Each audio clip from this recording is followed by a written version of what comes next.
Welcome back to the Our View podcast. This is a special episode as I am handing over the hosting duties to three of my friends, Alina Grenier, Dr. Michelle Fynan, and Nathan Todd, as they play the Alegoria game.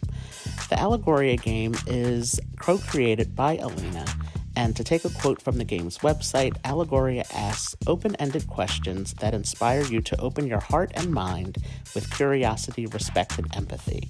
The human connection created by the game gives you and your group the chance to embrace vulnerability and courage. As a final note, this episode was recorded in the summer of 2021, so any references to outdoor activities were taking place in much warmer temperatures. Enjoy. Oh man.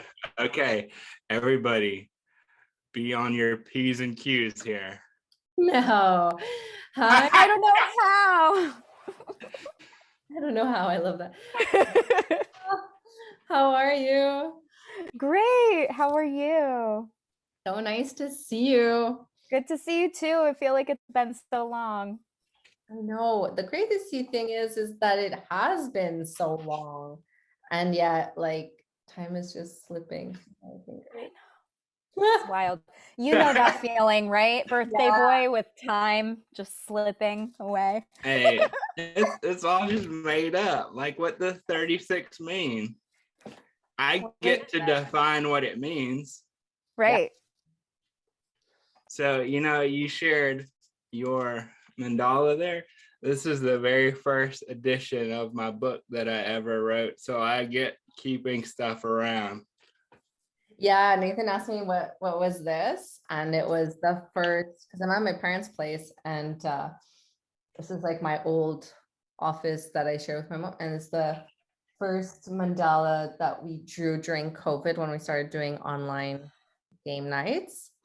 Mm-hmm. So it was just like, okay, let's just host these things, because we were doing in-person game nights, and then we switched to online, and the best thing I could think of was drawing them in, which is what I used to do the web app, but people now still like doing the mandala. Yeah.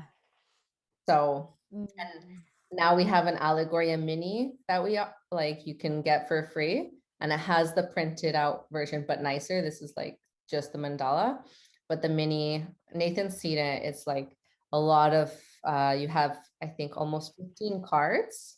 You get to cut out. And you have the mandala to color in with all the instructions and everything that you need. So like if you're a teacher or if you want to host them online, it's like a good base. Yeah. Oh, that's so cool. So Right, we're so first stuff. my colors today are going to be blue and pink, okay? Okay, perfect. I was going to ask you that. Okay, so I didn't really have a structure for today because I was kind of taking on what Art wanted to do, but I was figuring that we can share this with him somehow, and I just didn't want to pass up an opportunity to see you both. To hang out, yeah. Yeah, I was really sad when I looked at the email, I was like, no. Yeah, so I was thinking we can play for, I guess, a little, like I don't know how much time we allotted. I think I allotted like an hour and a half. So we can play for like about an hour, and I'm going to take out some pieces, and we'll have a game session, but I'll also include like a meditation to ground us before we start, kind of like our regular game nights. What do you think? Yeah, this will be good practice for what, Thursday? Yeah, Thursday. Are you coming? Yeah, you're gonna come on Thursday. So we just started doing the game nights as every 2 weeks instead of every month. So the next one is on Thursday. Nice. So Michelle, would you like to add anything to that idea, or are we all good for? Sounds good. Okay, so then first things first, make sure that you're in your comfortable spot. You have your water, you have your drink, you have anything that makes you feel cozy. Like I have, I came in, I was hungry, I got myself pistachios. So I'll be like throughout. And instead of the dance intro, let's do a grounding meditation. So let's put our feet on the floor. And if we're ready, we can soften our gaze and just let ourselves fall into the chair. Feel the feet flat on the floor. And take a few deep belly breaths. And exhale through the nose. If you're comfortable, you can close your eyes.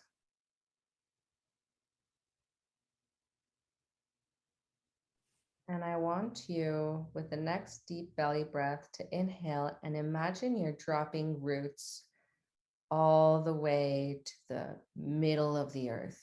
And they go for miles and miles and miles. And they're completely anchoring you into the earth.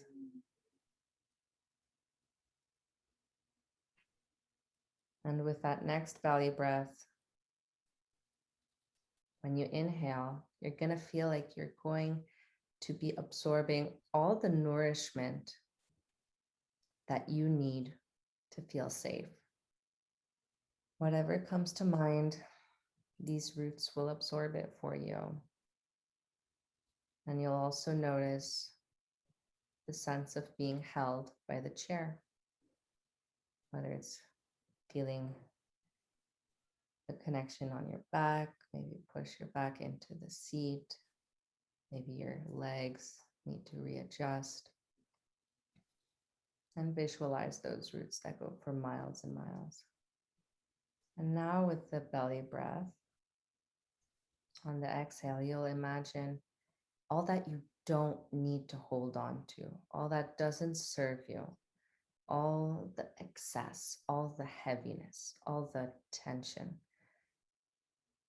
Be released through those roots, because the earth can take that. The earth can hold you, can nourish you, and can release whatever you don't need.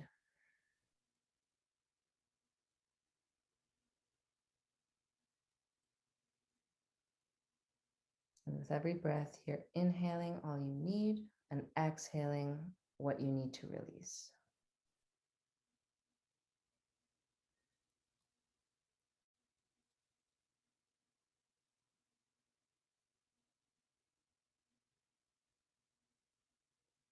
So I'll be inhaling joy, prosperity, safety, and exhaling doubt, frustration, catastrophic fantasies.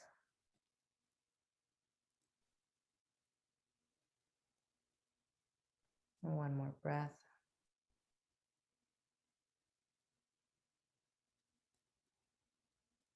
All the way to the lower belly, and exhale through the nose. When you're ready, I want you to lift your heels, roll your ankles side to side.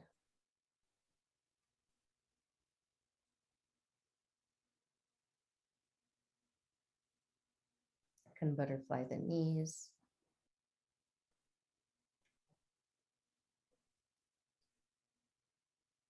Move the pelvis side to side, back and front. Push her back into the chair. And all the joints, so even the fingers and the wrists, and slowly, when you're ready,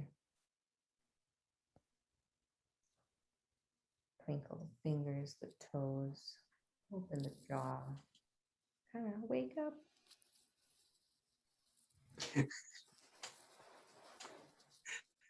So here's question number one. Why when we say wake up, do we always do this? Like we're stretching out like we're on a bed.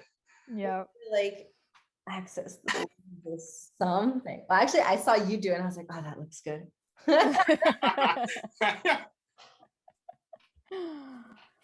Oh, you had me, Alina, when you said catastrophic fantasy. Yeah. Yeah, are you there these days? I'm there these days. I wanted to be like Alegoria. Yeah, we're gonna start right with the intro. I'm starting my vulnerability now. Yeah, it's been a wild ride. But I'm very grateful to be here today. And I want to know, how do you feel? Do you feel arrived? I feel so, I'm like, geez, it's Nathan's birthday, but I'm getting this gift of meditation and relaxation, and this is so good. Yeah, that was good. That's a birthday. I feel relaxed. Good, awesome. Cool. So now that we've arrived, we can play. And I think you both know how to play, but Michelle, I'm gonna repeat this to refresh. So we're going to be filling up this mandala puzzle. And I'm going to take out 2 colors each. So Nathan called blue and pink, and you can tell me which colors you are feeling today. What color is your mood? Green and yellow. I got you. I'm going to give you the light green or this green, like forest green. Ooh. The other green is the forest green. Okay. Yeah, the first one. So essentially, how we play is that I'll be calling out the Alegoria question cards, and I'll be saying it's Nathan's turn, or it's Michelle's turn, or it's my turn. And you will get to interpret the question whichever way you want.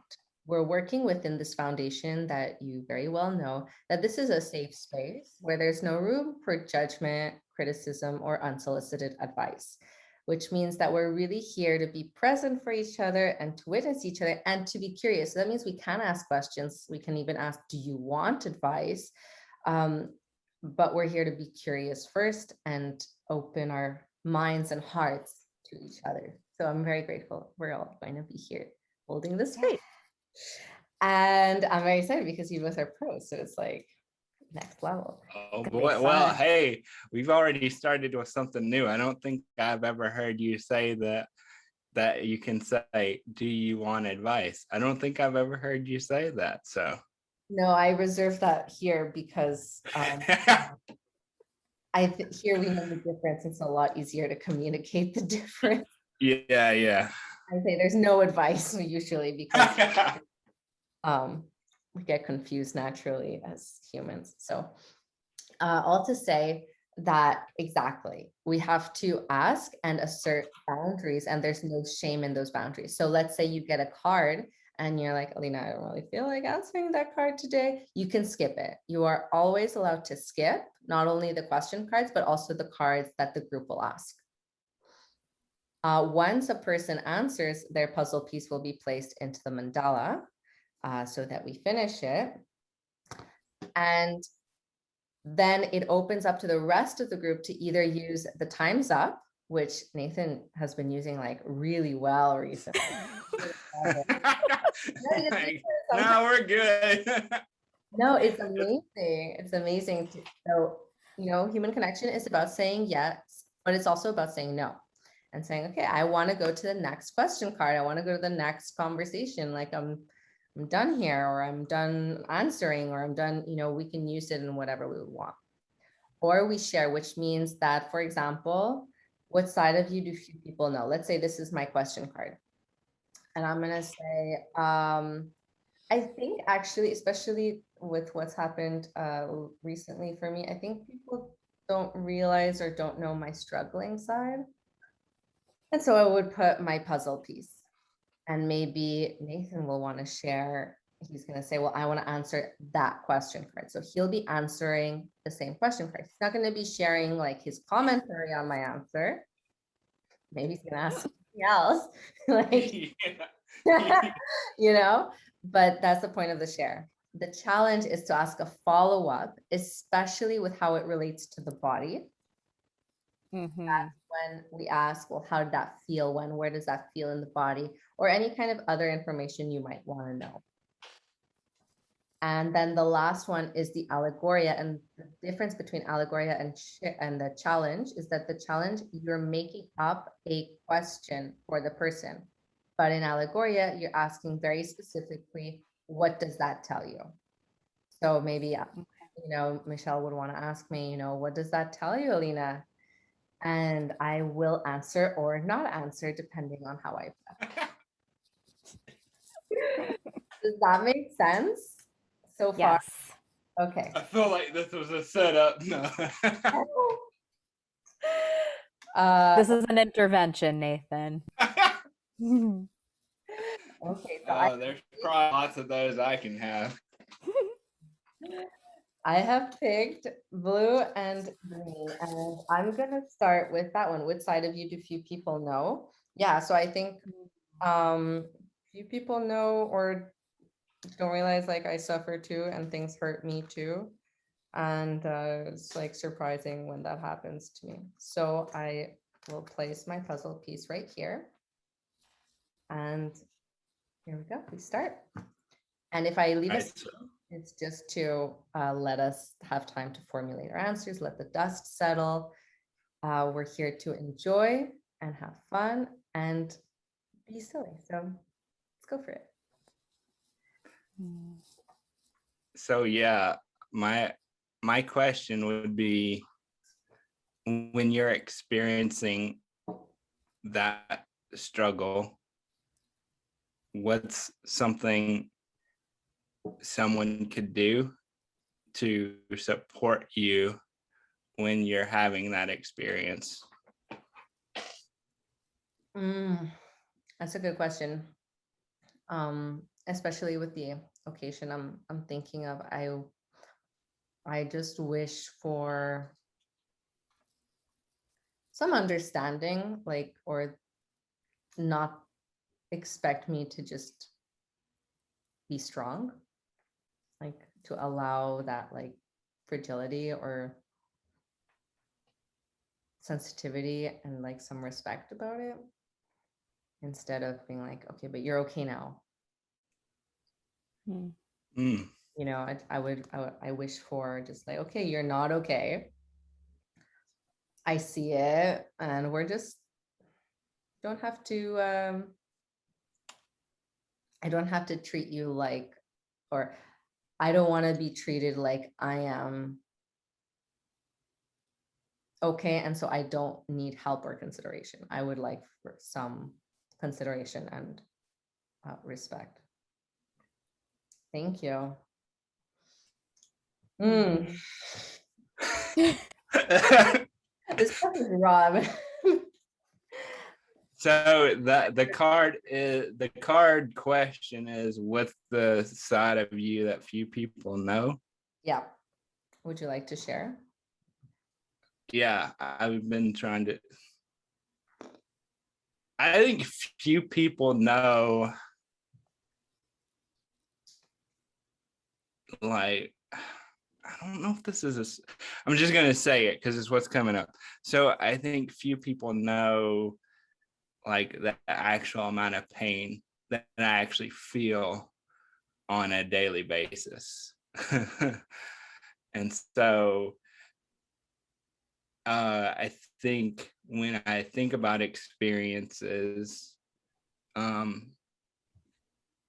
because my disability is very visible, like people, if you see me outside of this square or social media, you're going to be able to see that there's something going on.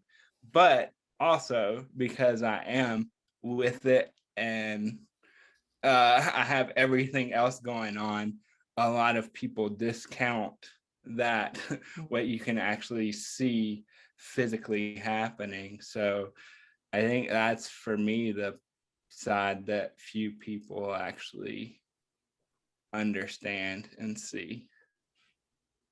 Whew, we started super serious. I'm gonna put you this. We're like, we're gonna have fun with it. We're just gonna play. We're like, and we're going in.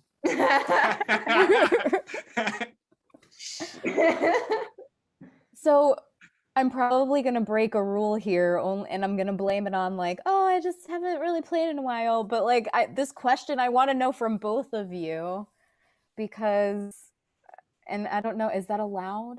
Is that how do I? Yeah. So you say, I want to challenge you both, and then you ask your question. Okay. So I want to challenge you both. And my question is, with people not knowing this side of you that is in a lot of pain, and with people not knowing this side of you that is struggling at times, do you think it has to do with not inviting people to know that side of you? And if you like, what could that invitation look like? Is there a fear about inviting that needs to maybe be uncovered? That's questions. Are you ready? I can go. I'm ready to go. I So have a controversial answer. I'm like not sure if I want to. okay, well I'll go first. So also Michelle's piece. I think for me, it's almost like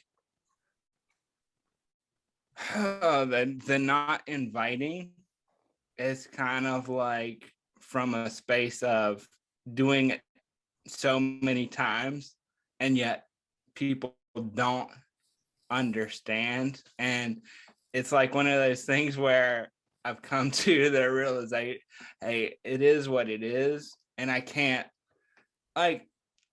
really expect somebody who's not in this particular circumstance to understand that. Can people understand pain? Yes.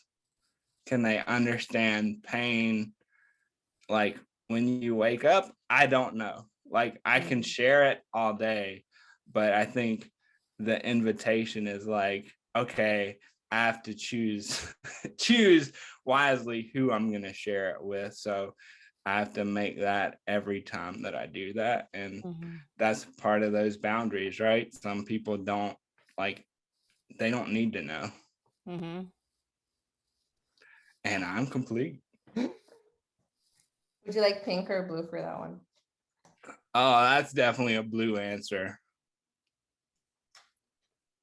I have a follow-up for that. But why is it a blue answer? What makes it a blue answer? Yeah.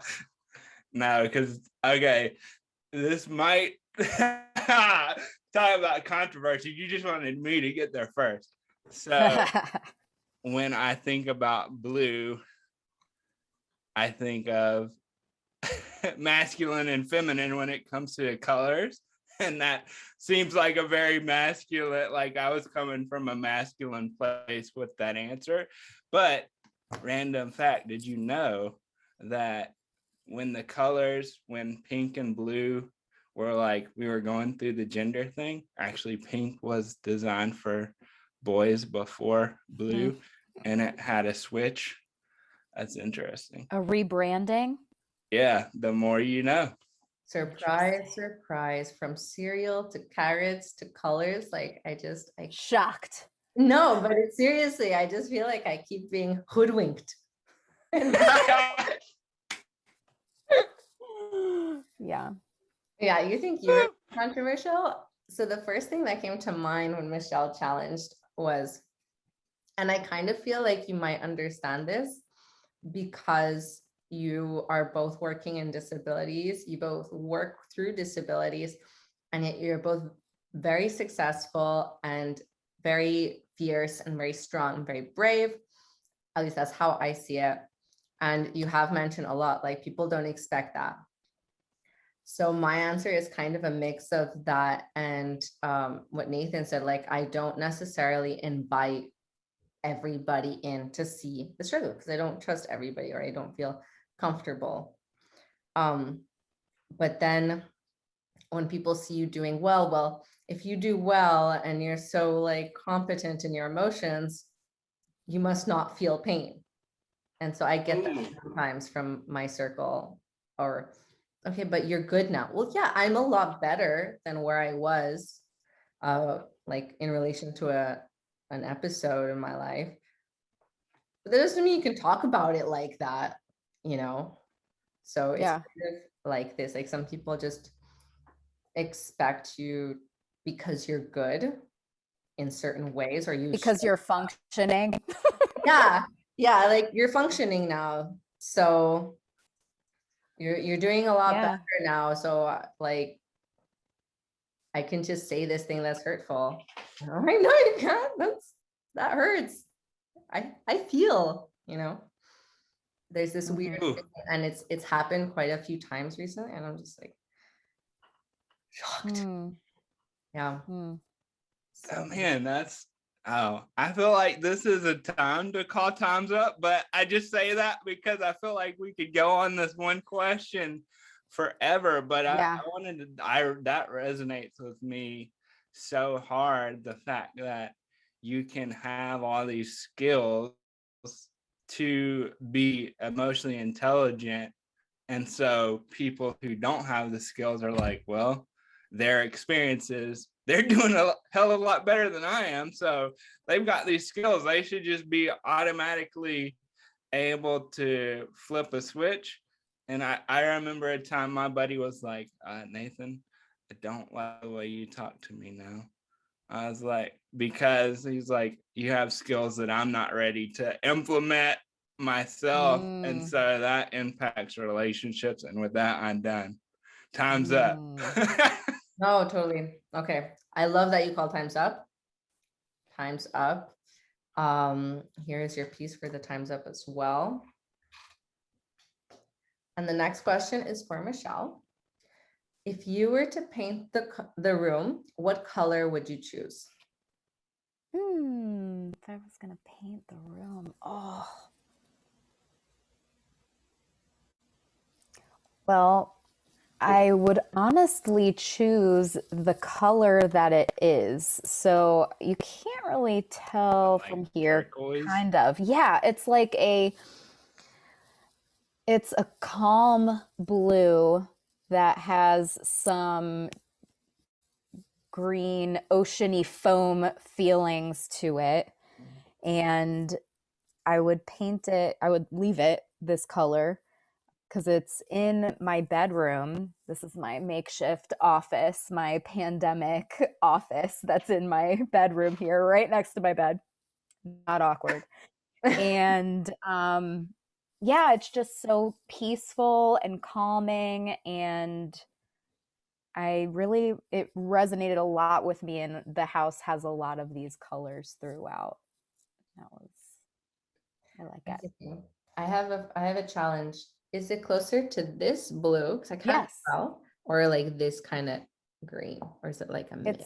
It's the blue. Yeah, it almost looks exactly like that. Like where I'm looking, where the light hits, that's the color. Amazing. Yeah.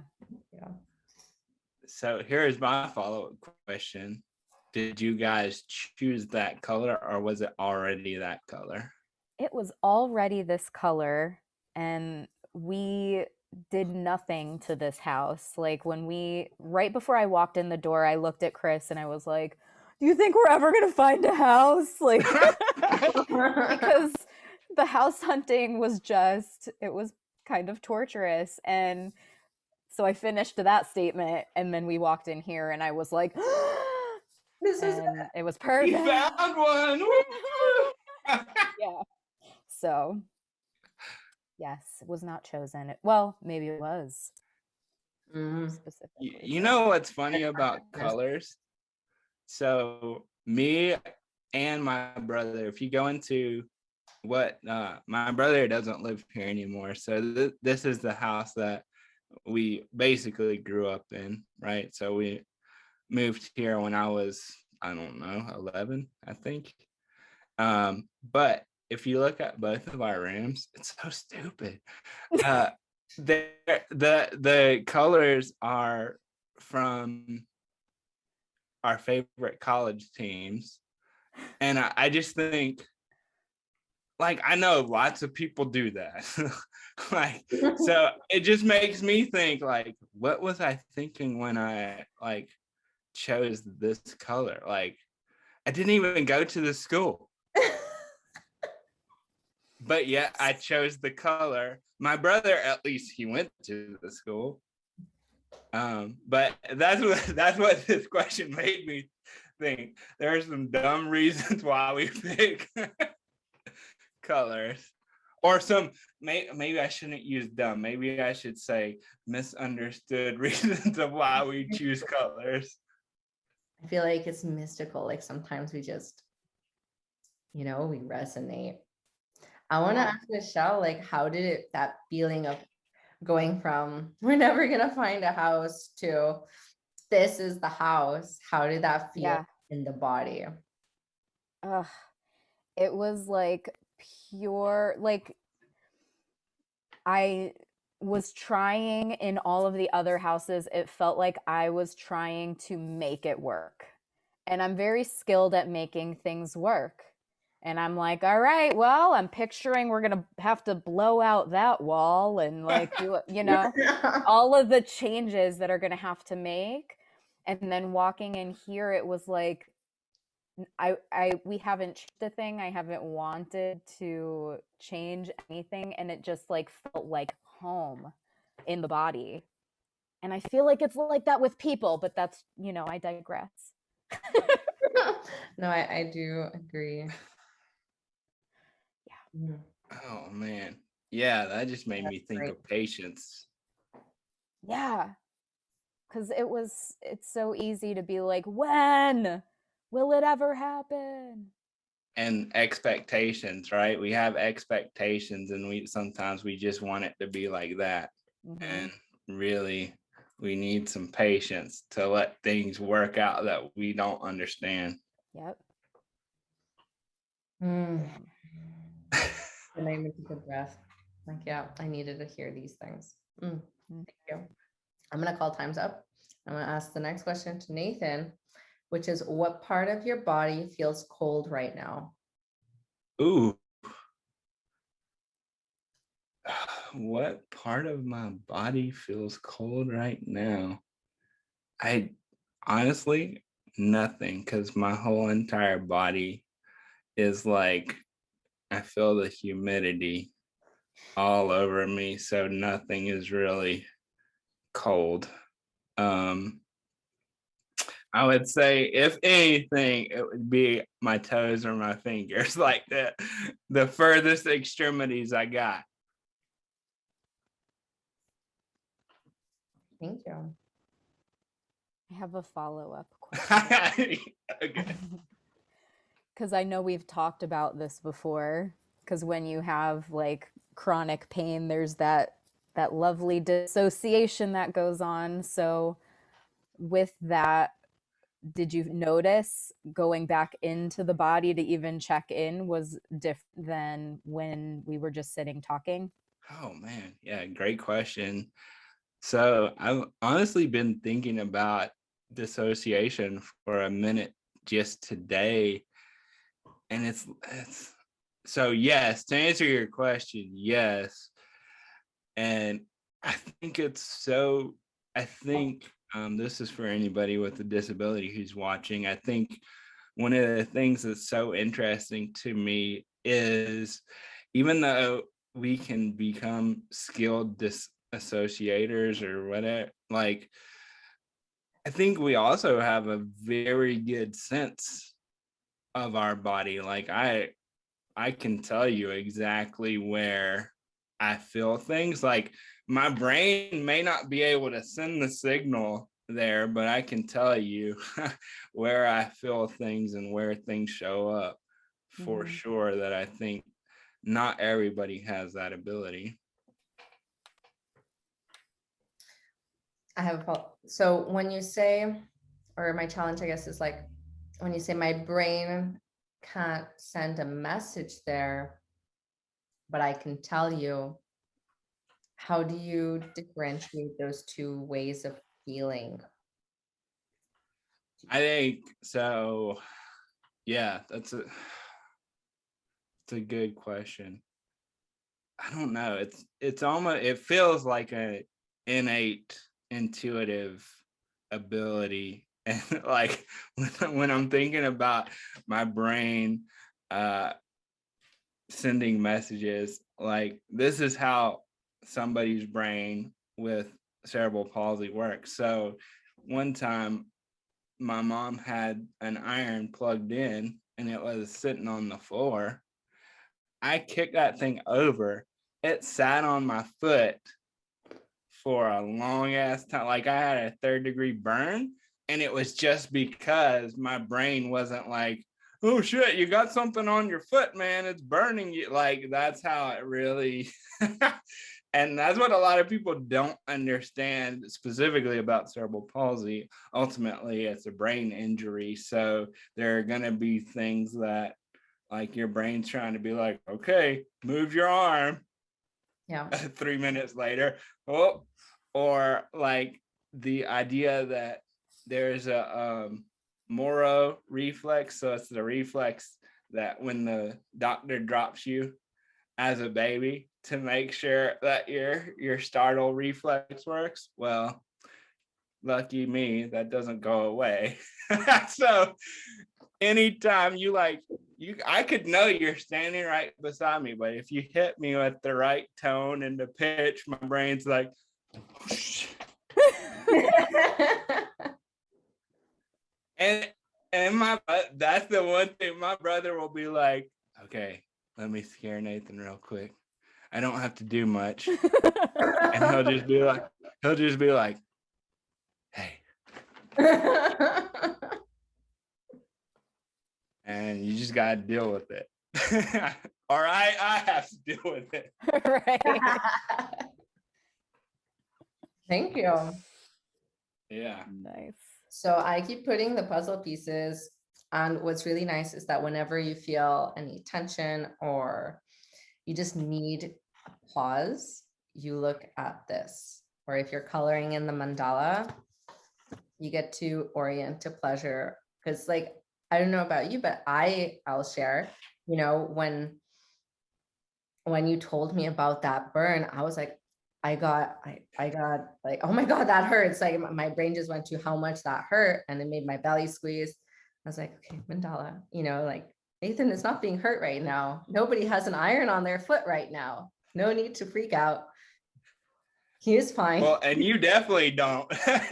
I definitely don't like have anything on it, you know, but the brain just visualizes and says alert, and we need to come back to that present moment. So I just wanted to share that. Thank you. Complete. Please.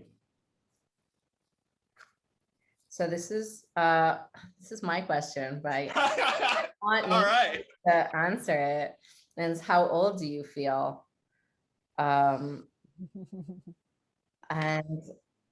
Nathan and I love this question because sometimes I'll say I feel 93, but I've never been 93, so I don't know what 93 feels like. To be honest, I don't completely remember what 9 feels like either. But today, it's my dad's birthday tomorrow, so we went up north all together to a lake, and I went swimming, and I went on a long walk, and it just feels like my body is it was, you know, used, so it feels very relaxed in a way. And I feel like that's the age of 9, where you're just out and moving and, you know, not in your head so much. And I feel like that's what 9 feels like, even though I don't remember much about the age of 9. I'll say 9 for now. Oh yeah, I definitely want to share based on what's happening in my life. So obviously today is my birthday, but I'm not going to talk about feeling 36. Actually, so most of my family was at a family reunion earlier in the month, like 2 weeks ago. And so they went past my grandparents' house, and like our whole family, my cousins who live out in California, the 2 daughters were there with their mom. My mom was there, and just looking at the house, it's like at one, like right when my grandmother passed away, there was a plan to like, everybody's like, hey, let's buy the house. Now, I'm sure as hell glad we didn't do that. But like, just seeing that, it took me back to being 5 to 16 years old and just spending time on that porch, just talking and being. And the cool thing was my cousin shared a story, because I shared a picture of us all eating my grandma's Rice Krispies on that porch. And she shared a story about it being her happy place. And that was just really cool to read. And I was like, yeah, I think I don't think about my happy place. Like, I don't actually sit there in times and be like, okay, go to your happy place.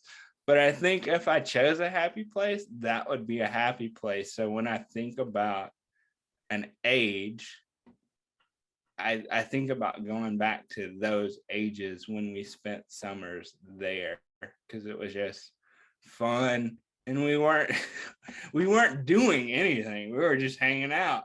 But it was just fun, and we got to be ourselves. I love that. I have a reflection, but I'm trying to turn it into a question. Just how both of you shared that, like, oh, that's what 9 felt like, just being outside and being, and you said the same thing, like just being ourselves. It's like, oh, this lack of responsibility. Oh, what does responsibility feel like in the body? Is that what feels old? Weight. It was just like, I just felt heavier. What does responsibility feel like? Yeah, that'll turn me old real quick. 93. 93. Yeah, Michelle, what does it feel? What does responsibility feel like? Responsibility feel like in the body to you? Weight for sure. Like even growth. Like you heard me like, ugh, like it's a lot. And you came up with the question. I know. It's a lot. So that's why stuff like this is so appealing, because it's time to just be and connect in a fun way.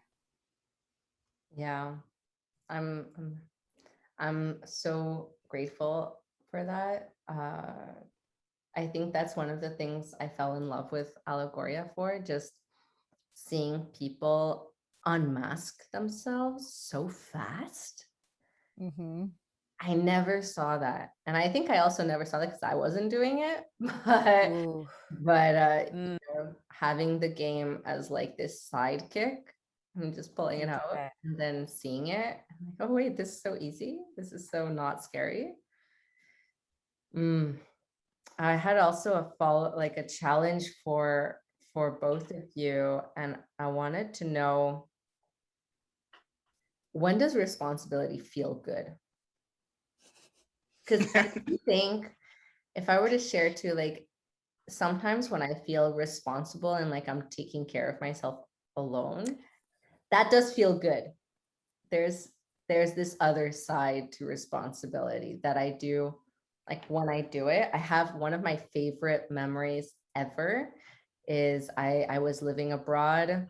It was I was 24 and I had a bike and I went to get all my pantry stuff. So I had been like just eating out and ordering for a while. And I was like, I'm going to get all my pantry stuff, you know, like oil and sugar and salt and like all the big stuff that like you need for everything that I didn't have. And I went and all those pantry things are really heavy. Yeah. You forget, like just like responsibility. So that's why it also came to mind. Like stuff is heavy. Yeah. And I went to this little market near my place, and I saw my favorite flowers, which are orchids, and I had a vase. So I picked up a vase and I was like, I don't know why I think I can fit this in my backpack in my 2 bags, but I bought everything. And it started raining. and I had to bike back in the rain with like my Okay. backpack and my 2 bags full of flour and like all the stuff. Pounds of things. Oh my God, so much weight, right? But I had never been happier. I was like, I felt like I was conquering the pantry. Yeah. Yeah. So I want to know also, like, when has responsibility felt good too? Good thing responsibility is not a bicycle, because I'd be in trouble. Same. Yeah, and we've talked about the rain before, and like biking. Yeah, the rain and a bicycle. Oh, If yeah. I was scared, like just that idea makes me nervous for you both. Oh my goodness.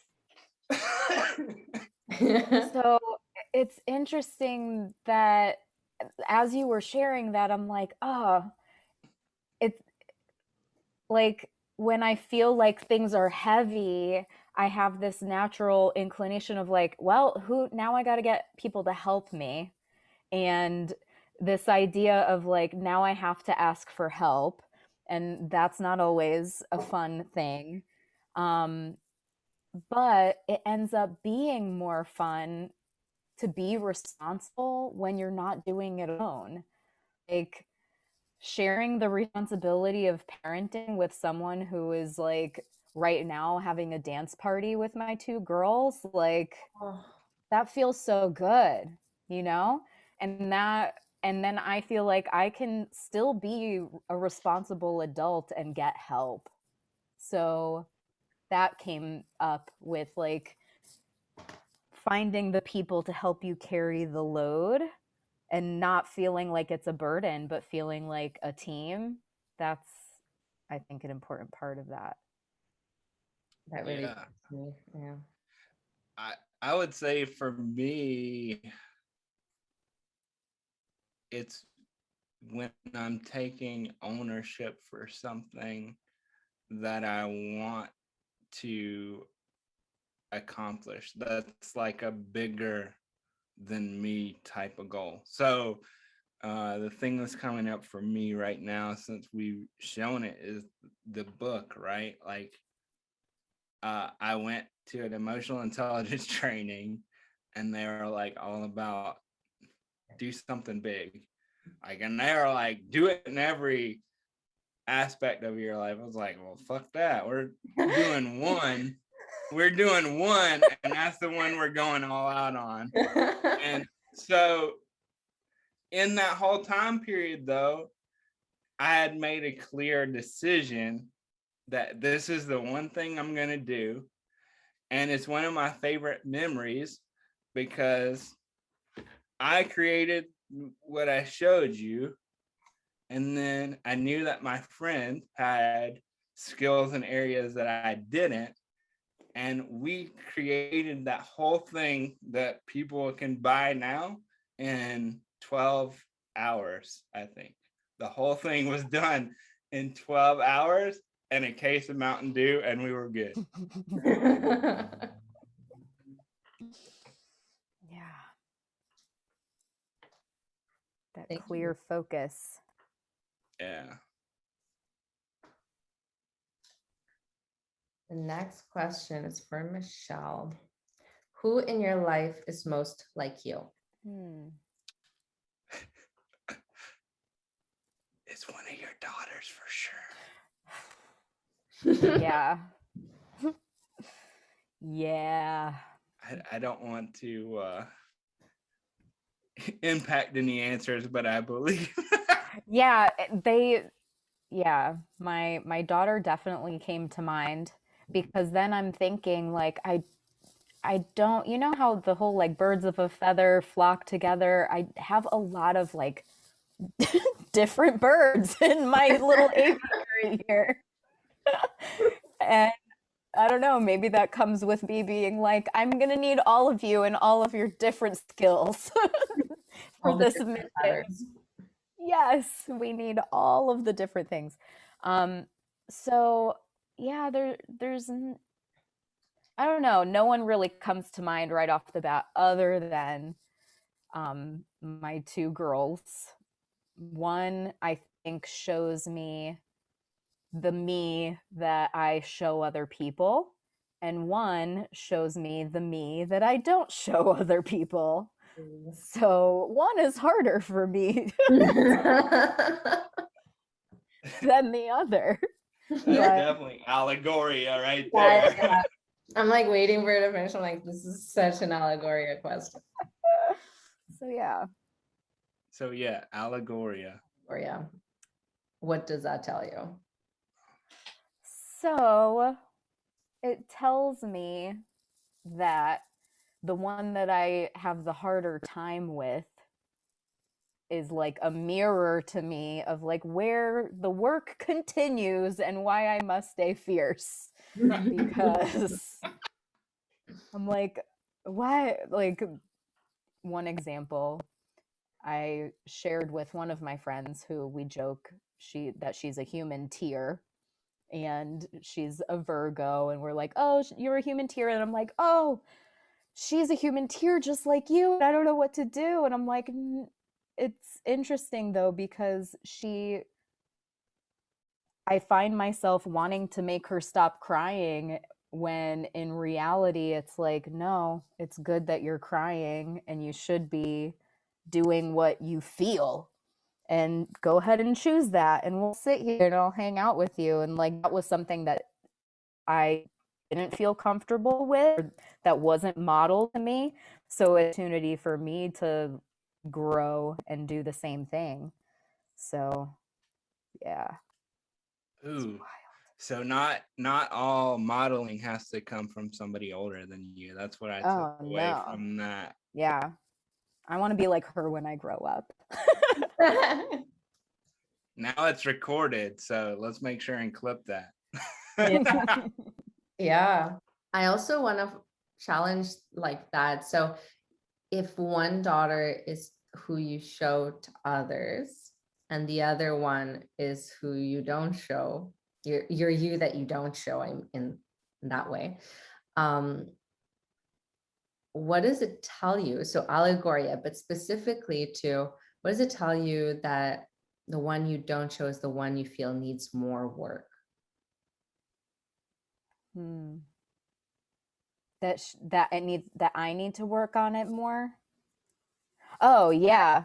You know what I mean? Like the you that you don't show is the one that shows where the work continues.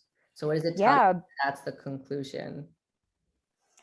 Yeah, because she's showing me a side of me that I'm not comfortable with sitting with. And I've hidden that and not shown it for a reason, you know? And so by seeing that in her, my natural inclination was to like keep it hidden and to have her learn how to hide it too. Like, we're all gonna pretend we don't need to cry. Get it together. So but doing this type of work and having these conversations is so helpful in seeing like when we do that and being able to catch ourselves and change course. Course correct. Yes, course correct.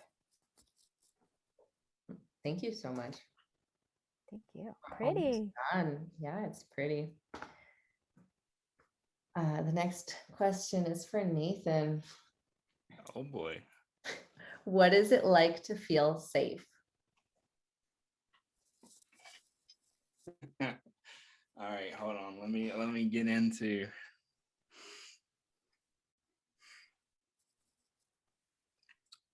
Yeah.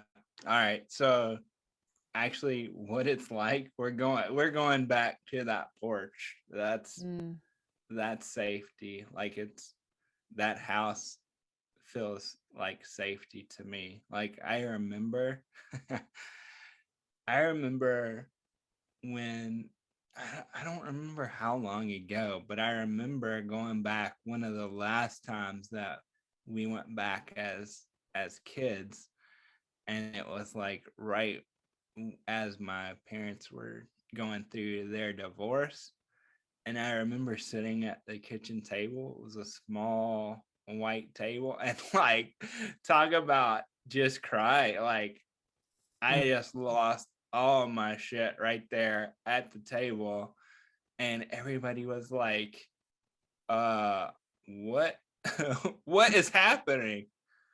And it was like one of those things you can't really, like, I don't even think if I went back today, I'd be able to describe what was actually happening. I think it was just all like repressed emotion coming out. But the thing about it being safe was people did just let that happen.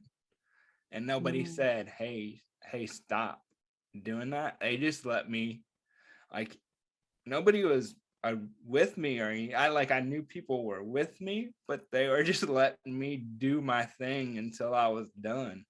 And so that's safety to me.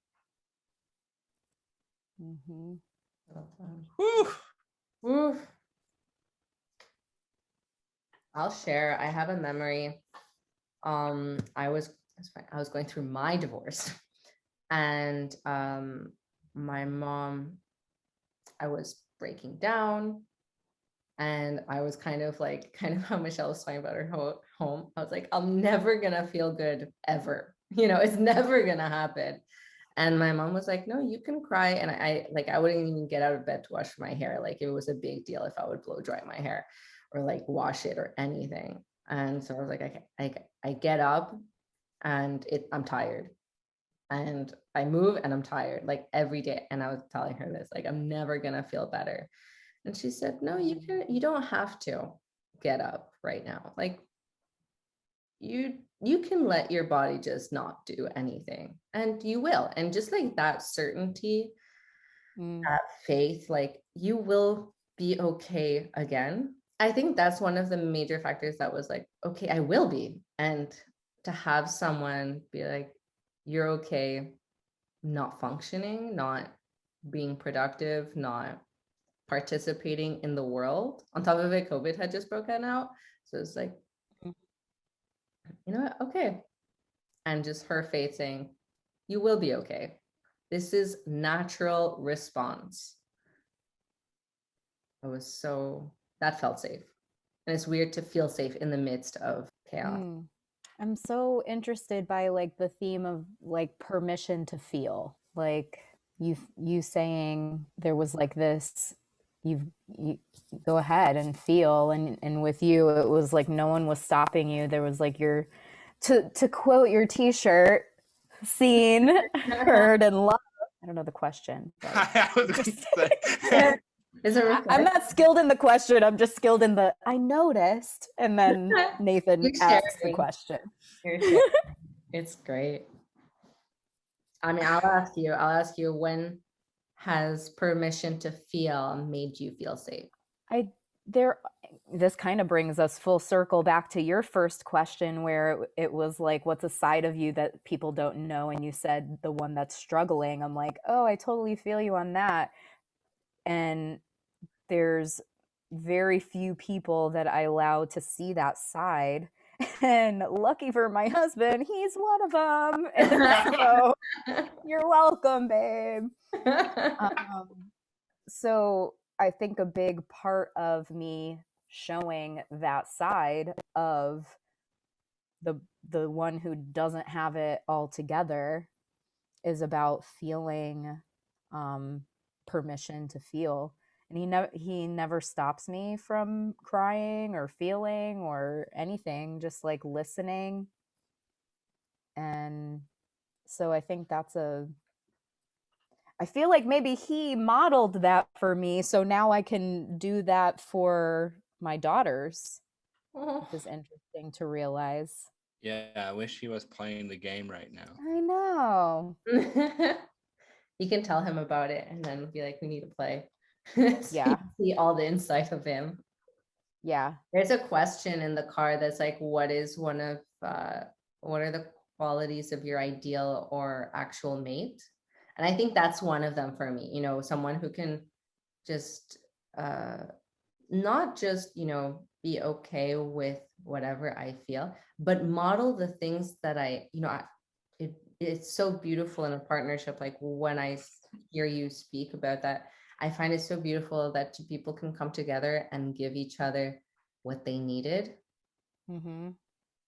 And that Yeah. that fills me with hope. That fills me with like all the good stuff. That it's very warm feeling.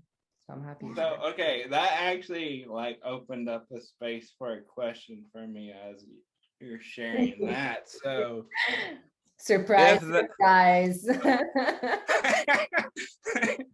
So, but it made me think, like, for Michelle, right? So now that you have, I mean, I don't know if you had the realization before actually walking through that, but it made me think of how often do we communicate things that we appreciate people modeling. Like I could model something all day, but if it's not like, if you don't tell me, if you don't tell me, then I'm just doing it because in that moment it showed up for me. So I wonder how we communicate that to our partners and just people in general that are important in our life. And I think it kind of, we just had this conversation, him and I, because of your prompt of asking him what he wants to be recognized for. So I did, and we were communicating about that, and I was sharing the why behind it. And I said exactly what you said, where it's like, I could write a TED talk about all of the things that I appreciate you for, but I want to know like what stands out to you so that I can recognize that in you, because it might not even be something that I notice. But when it comes to how do we communicate that to people, and I think it comes down to like, we just do it. Like, we just do it. And what happens is the reason why we don't, I think it's important to look at that. And it often involves like, oh, I don't want them to think I like them, or I don't want them to think this about me, or fear of vulnerability or something. But I really have been practicing for decades now this concept of, if I notice something in you, I'm telling you, like, I'm letting you know. And that's something that we do for each other, and I think it's unique, but it doesn't have to be. Like, we just need to do it. To practice. Yeah. Thank you. Okay, next question is from me. What activity makes you feel like a child again? Honestly, okay, I'm going to tell you something that's so silly, but I feel very safe. So I went paddle boarding today, and I went, I only had an hour because it was like the end of the day, and the place of rentals is like, you have to bring it back within an hour. So I tried to go like as fast as possible, because it's this big lake, but then it turns into not a river, but like a small creek that connects to another lake. And I wanted to make sure I got to the end of that creek.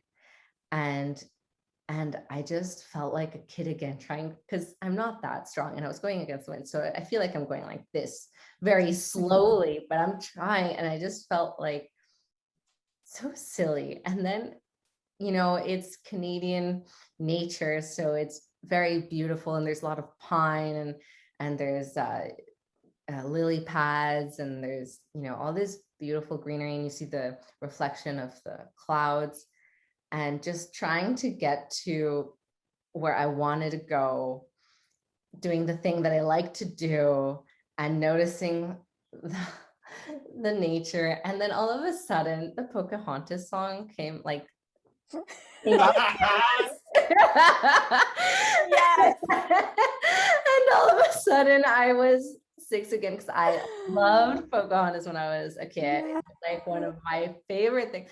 And I was like, I am so ridiculous. Like, there was definitely like a little bit of self-ridicule in my head, like, stop humming it in your head. You only hummed? I'm surprised. No, I'm lying. I full on I remembered all the lyrics. Oh, of course you did. And I was just I just stopped and there were these ducks and I was just like, no, the ducks, like I stopped myself and then I looked to the right and there were ducks and I was like, I can't, I can't. You're embarrassed in front of the ducks. Yeah, that's what I was like. I love You're gonna it. go tell their family. I have to stop They now. were all there to laugh at me. No, but it was just, it really made me feel like a kid because when I was a kid, I used to sing to myself a lot and I love Pocahontas and I love we used to go to the ocean in Mexico and I like sing to myself when I was in the ocean. So it like brought up all these memories, but it kind of took me by surprise because it's today and I'm 28. It was just like this random afternoon activity and I haven't done that in a while. So that was There you go. You feel 6. Yeah, I'm telling you. Yes, I wasn't 9. I felt 6 today. Yes. Well, I have some news to break to Nathan. He's with 2 Disney princesses tonight. Because no judgment. I gotta remember that. Yes, she may be Pocahontas, but I am Ariel. And whenever I go in the pool, you see mermaids, and you would like cross your legs and like attempt to swim like that, and do the like, hair flip splash like she did, and sing the songs. So I feel you.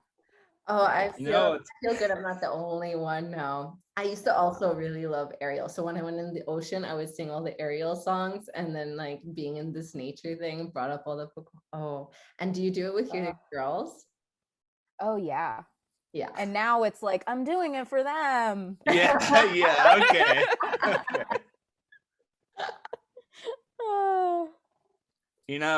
It's so interesting though, because Disney has come up for me this week in conversation. So, but my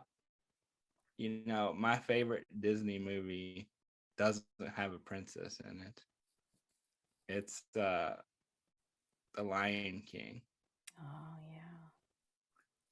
And I just think it hit at the right time. I was all about Tool Time. And so JTT being Sim, I would probably sing that song, but I definitely don't get it right. I just make the sounds that sound appropriate to the humming of that song. Love it.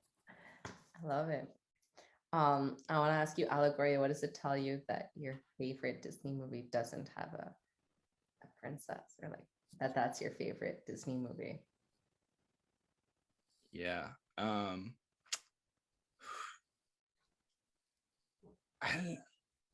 I never got into the story of the princesses, and like I can't stand The Little Mermaid. Michelle's like it. Like, what are you talking? It creeps me out. It creeped you out. Yeah, and let's think about this, everybody.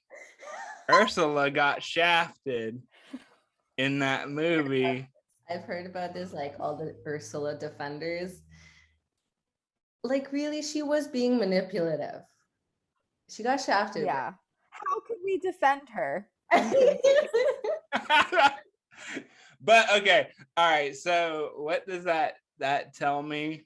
First, there weren't a lot of male lead characters that I could relate to in any of the movies. Didn't even relate to Beast in Beauty and the Beast. And for some reason I related to a lion. And I'm a Leo. Let's just go. You're a Leo. No. Clear connections. Yeah, for sure. Yeah, but the movie that I absolutely hate, and it scared me to death, is Fantasia. I can't stand. Yeah, no, that scared me. It's trippy. Yeah, there are a few that scared the heck out of me. The 101 Dalmatians and the Cats one. I don't know why they both scared me. I don't know. It's like house pets. I couldn't deal. I don't know why. Like Lion King I was good with, Bambi I was good with, but They have to be You're like wild domesticated? animals. No. in the house, like Those could be my animals? No, I can't deal with it. it's funny because I'm not really a big pet. Like I love pets and I love my friends' pets, but I won't. I think it's a lot of work to keep a pet, and I'm like, there's a I was just gonna say responsibility is what it feels like to me. Yeah. yeah. Well, we have just a few more pieces left, and the last question is Michelle's, which is, if you could find happiness inside of your own body, where would it be and how would it look like? I think it's a perfect question to end the night with. Well, the visual I got was almost a little like Care Bear style, with like it being in my heart and just shining light out at other people, but also being like lighting myself up as well. And I'm seeing like, so it's like red and yellow and white. Oh man, I've got a Care Bear story. Yeah. Yeah. So I got really, really sick one summer in that same house. So there's obviously this conversation like just connects things all over the place. So got really, really sick, had to go to a doctor and had to be like emergency room and all this. So my dad's taking me to the doctor, and little do I know, my grandma's back at her house. She made a Care Bear, like she sewed up, found a pattern and made a Care Bear and created it for me to get home and to just lay with the Care Bear. And so my Care Bear is we're not Irish, but it's the Shamrock Care Bear. Oh, that's so funny. But I'll never forget that. That is so funny. I have a little Shamrock green Care Bear figurine because it has a wishbone in its hand. Oh, That's funny. when you were talking about the colors that were coming out, I was just wondering, like, it kind of felt like what they say an aura looks like. I'm like, I wish I knew what the colors of the aura meant. I think red is, I want to say throat, but I'm not. I know yellow is like the solar plexus. I don't know enough about these, but it'd be interesting to also like check out what these. Yeah, I'm gonna Google. yeah, go, like that's what I'm saying. Go Google, because sometimes the colors that come up for us, and this does bring us full circle, they relate to our senses, our memories, or psyche, what you want to call it. But I find that super interesting. My colors are normally green and yellow, like a combination of those two, because I have a friend that can see. Like that's one of the things she can do. She can see. And so we were there one time and she's like, yeah, you're green and yellow. I'm like, okay. Funny because your Care Bear was green as well. Yeah, who knows, right? Like, first off, he's like grandmas who's sitting around being like, let's find a Care Bear to make. I wonder how that conversation went. That would have been cool to have talked about when I was older. Well, thank you so much. This is our mandala. I'm trying not to take it. This is the human connection, the sense of connection that we co-created today, that is invisible and intangible and ephemeral, and it comes and it goes, but actually it stays with us and it's very real. So to have it in a mandala is something special that you can take with you beyond this evening. Not just that, but there's a lot that was said this evening that I'm personally going to be keeping with me, and I'm very grateful for. Definitely, that that comment about patience and not making things work, like the house, like Michelle, and the sense of how colors tie to our senses. That's just like off the top of my head.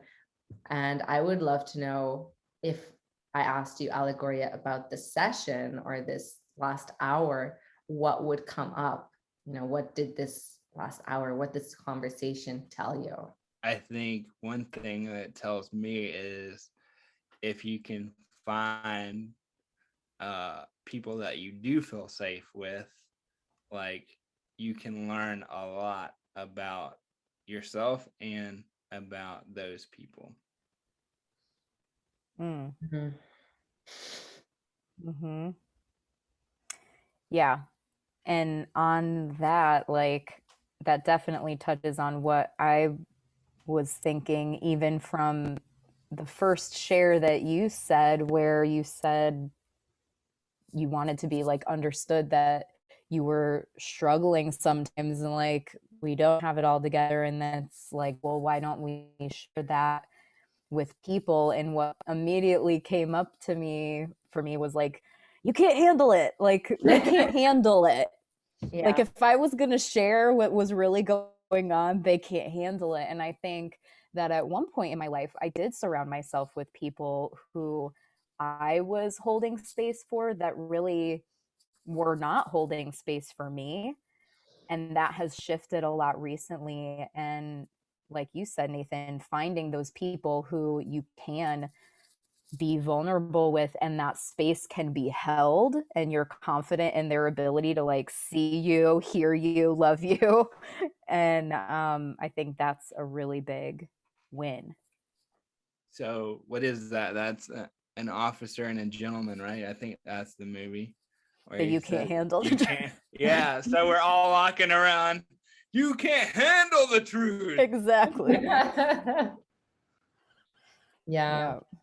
That brings up, I like also how we were talking about responsibility and these two sides of responsibility, and the sense of being safe in the midst of chaos, but how that chaos and that responsibility is more enjoyable, or not, chaos is not, I don't know when chaos is enjoyable, but it's easier or more enjoyable when it's shared.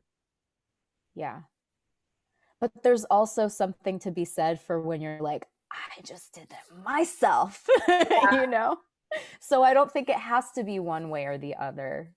No, you know? but I do like sharing that story about when I was like, I did that myself. And if I love that. I don't always share it, but when I share it, I'm like, this is a little piece of me I'm sharing with you.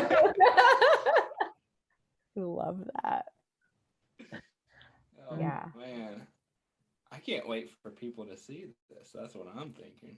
Yeah, I think we will definitely be sending this to Art. It's really too bad that he's so missed. Art, you're missed. We miss you. We miss you, Art. And see if you can do it. This maybe put it on the podcast, but I think I might definitely not only share this with you, but somehow share it beyond. So for everybody listening, this is Michelle, Dr. Fynan. This is Nathan Todd.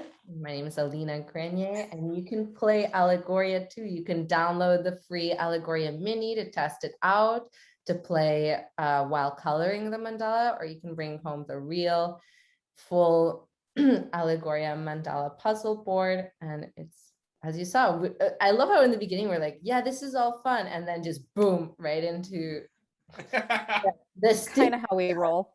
Yeah, but then I also had a lot of fun as well, and my face hurt from laughing. Oh, I was gonna say that too. I'm like, my face.